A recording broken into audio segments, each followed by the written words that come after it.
talking about the bravery of the new supreme leader of Iran.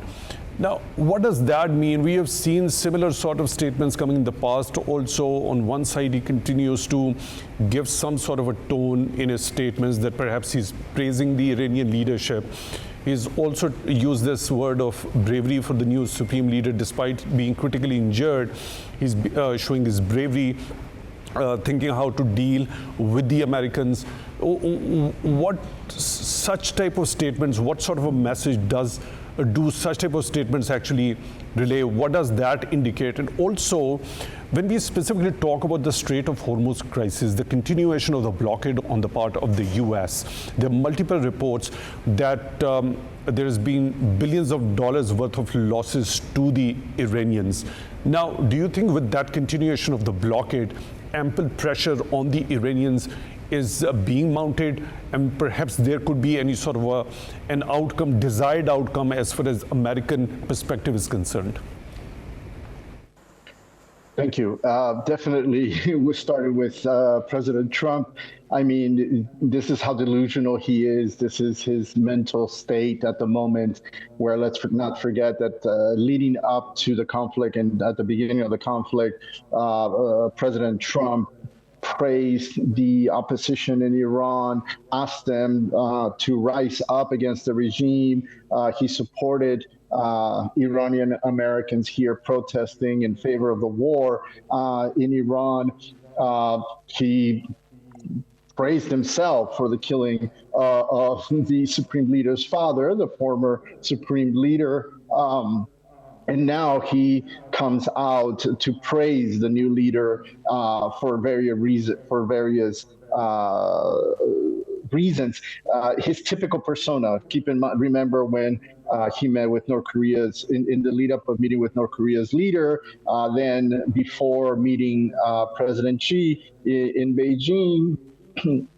This is Donald Trump, and this is why nobody can take him serious. And this is why, as your other guests mentioned, we're living in such chaos in the international system. He himself is an arsonist of chaos, and the Iranians.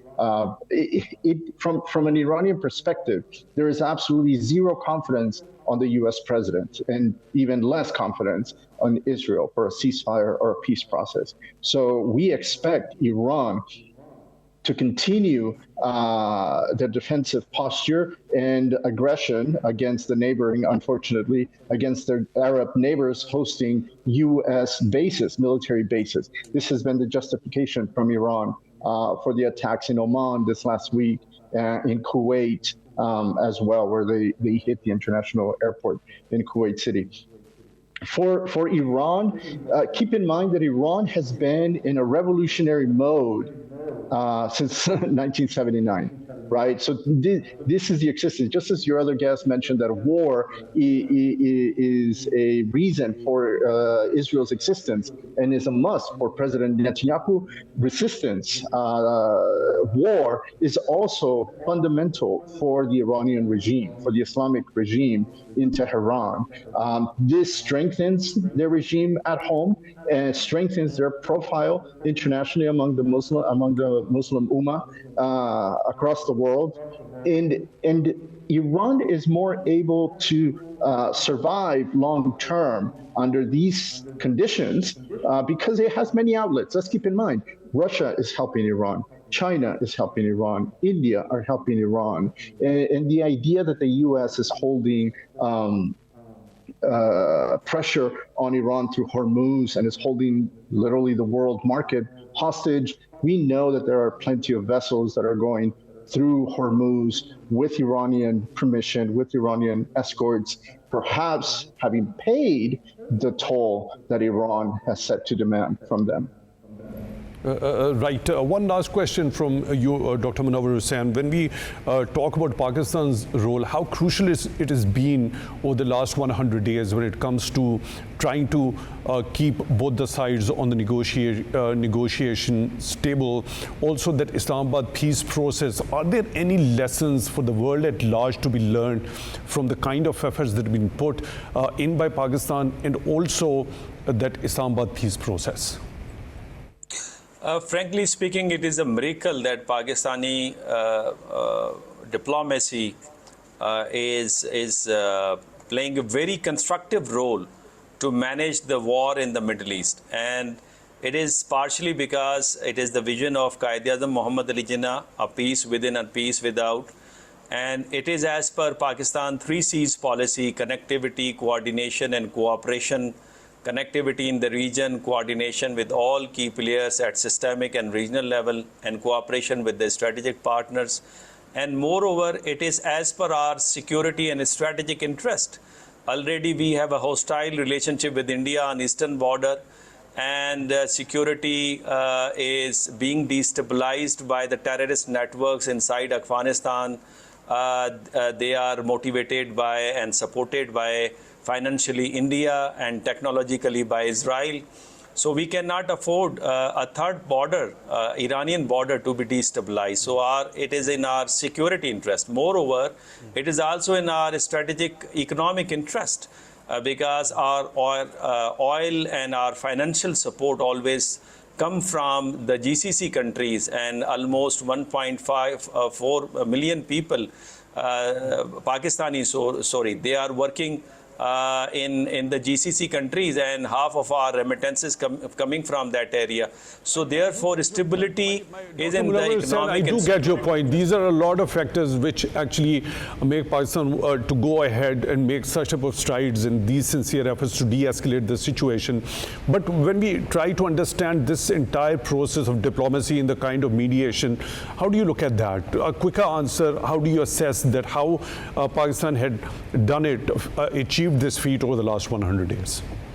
It is excellent job. I mean, as I already mentioned, that we are living in a disorder era, and it was the responsibility that must be played by the United Nations and international bodies, because they were made to manage the international relations and to manage the crisis and conflict so that war can be avoided. But Pakistan, being a middle range power and pivot of Asia, a bridge between East Asia and West Asia, Pakistan is playing this very important role, and this is the reason that all key players at regional level and systemic level, they are praising Pakistan, and they have a confidence over Pakistan. Either it is United States of America or Iranians, always they have a red carpet welcome to Pakistani Pakistan's efforts have been acknowledged, they've been praised the world over, and we pretty much hope that these efforts lead into some sort of a politically negotiated settlement between Iran and the US at the end of the day.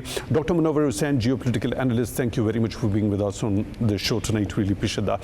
And Mr. Fernando Carvajal, former member of the United Nations Security Council panel of experts on Yemen, thank you very much for your time also, for being with us on the show tonight. Really that. With that, we come to the end of the first segment of today's show. Into the second segment, we are going to talk about what are the expectations from the upcoming federal budget in Pakistan for the fiscal year 2026 and 27.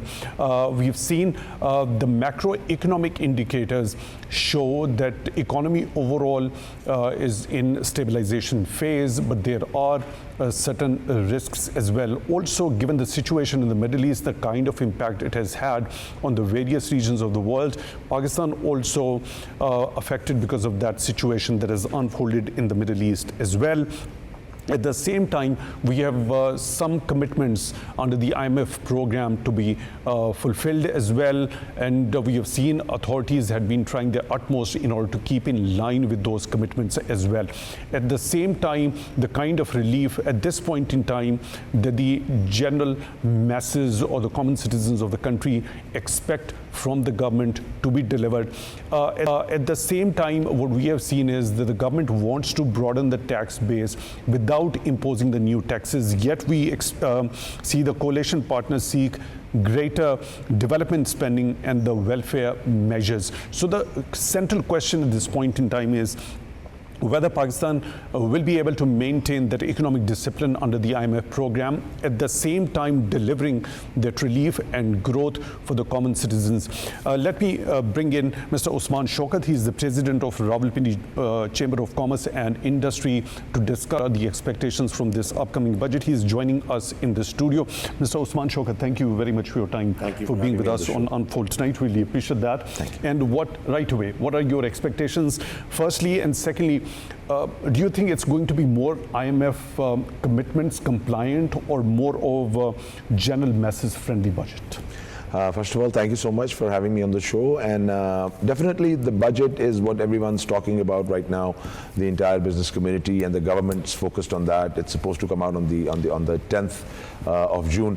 And we met the Prime Minister a couple of days ago. The business community and the Chambers of Commerce had a detailed interaction with the Prime Minister. And this year, one of the positive aspects that we have seen has been the fact that the Prime Minister's office, the SIFC, the Ministry of Finance, the new tax policy office, they've all interacted with the business community. They've all been having a dialogue. We've been giving our suggestions for a long time. So this meeting was sort of a culmination of all the meetings we've been having over the past many months, and the Prime Minister wanted to listen firsthand to the business community. And he was very, very supportive, I must say. He was more in a listening mode. He heard everyone out.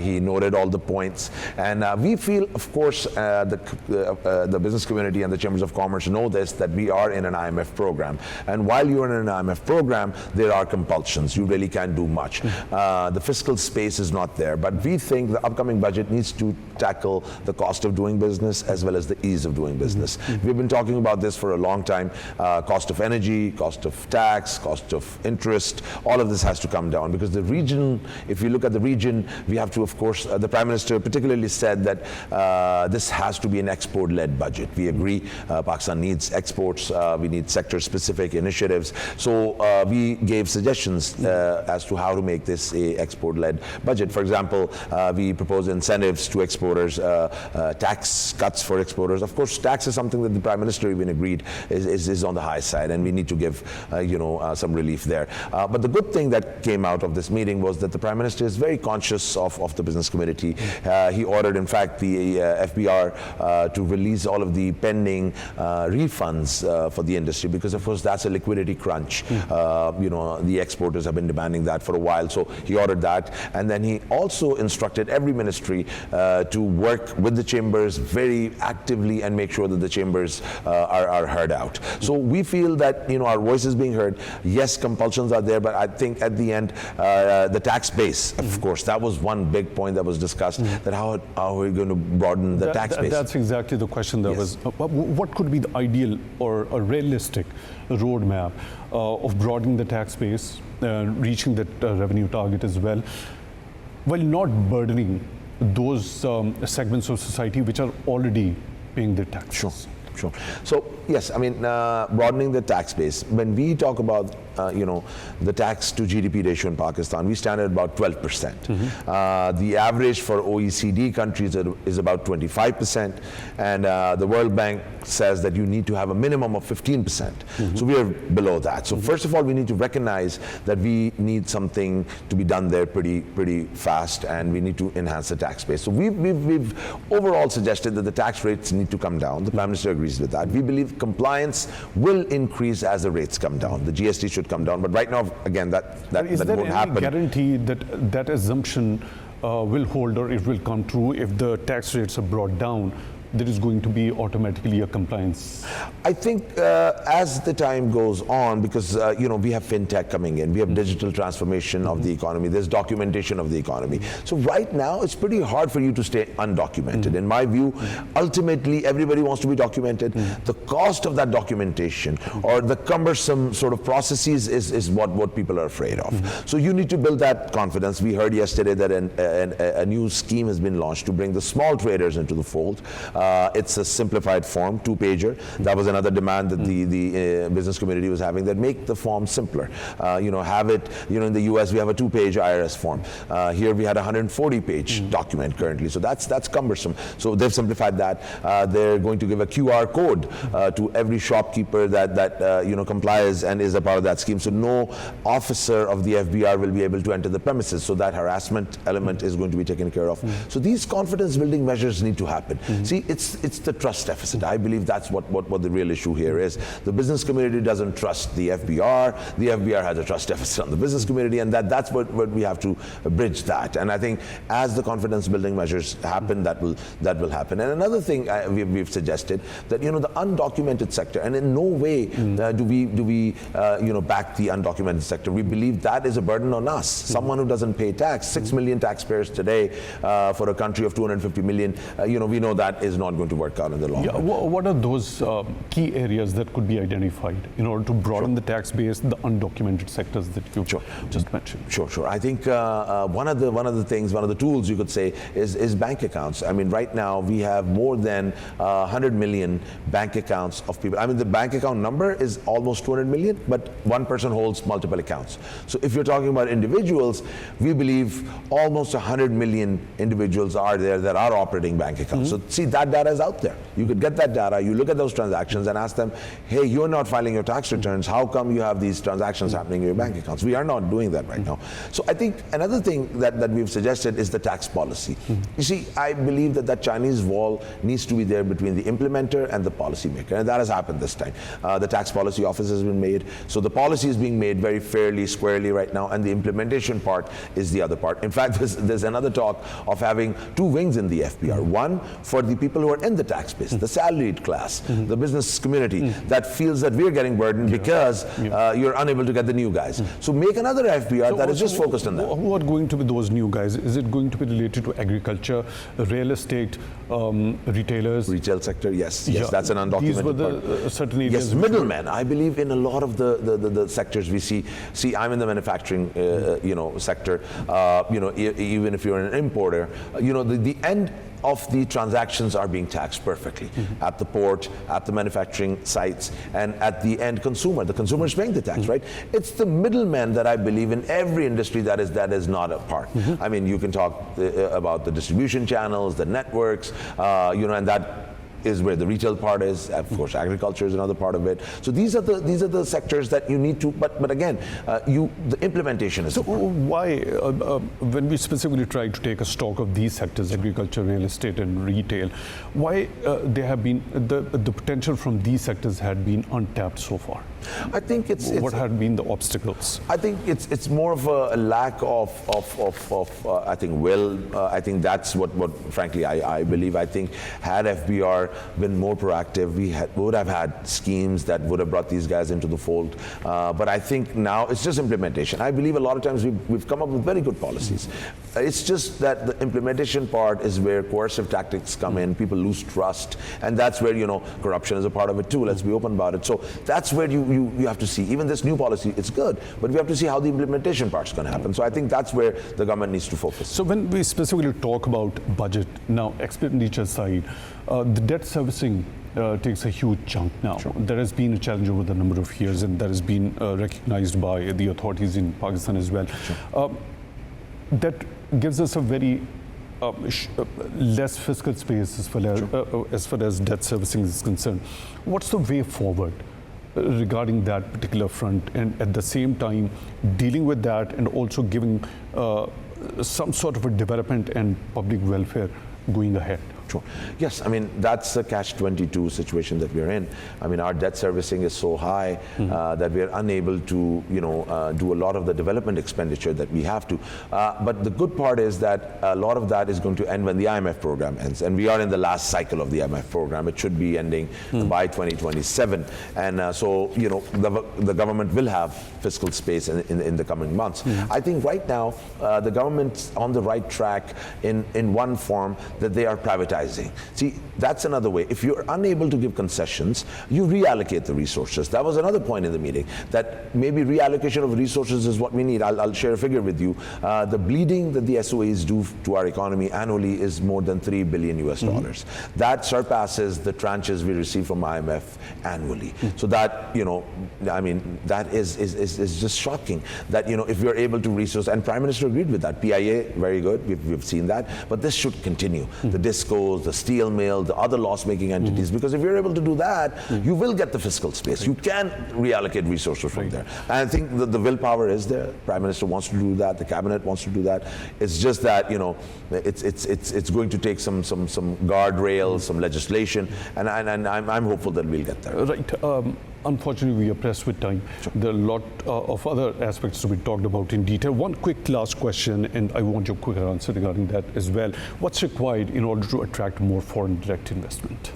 I think the biggest stimulus for foreign investment right now and for the domestic investors is in industrial policy. We need clarity of policies. Like we keep on saying, a charter of economy is what we need. Give 10 years of clear policies. Policies don't have to be perfect. They could be bad, but give clarity. I mean, don't have uncertainty. Investors want certainty. That's what a lot of these foreign investors tell us, that, you know, we need to know what your next 10-year roadmap is. And right now, Mr. Harun Akhtar is working on it, the Minister for Industries and Production. The Prime Minister is going to roll that program out pretty soon, and they're cognizant of this and fact. How big a role SIFC is playing in that regard? Yes, SIFC is doing, you know, they're actually the continuity. We've seen them in the past 3 sort of cycles of the government, and they are the ones that are actually doing the hand-holding for a lot of the investors. But again, they don't have the legislative part. And once the legislative part is done from the assemblies, you know, we have a clear industrial policy that's passed by the cabinet. I think that'll give a lot of confidence to the domestic as well as foreign investors. Mr. Osman Shaukat, President, Rawalpindi Chamber of Commerce and Industry, thank you very much for taking time out for Unfold tonight. Really appreciate that. Thank you for having me.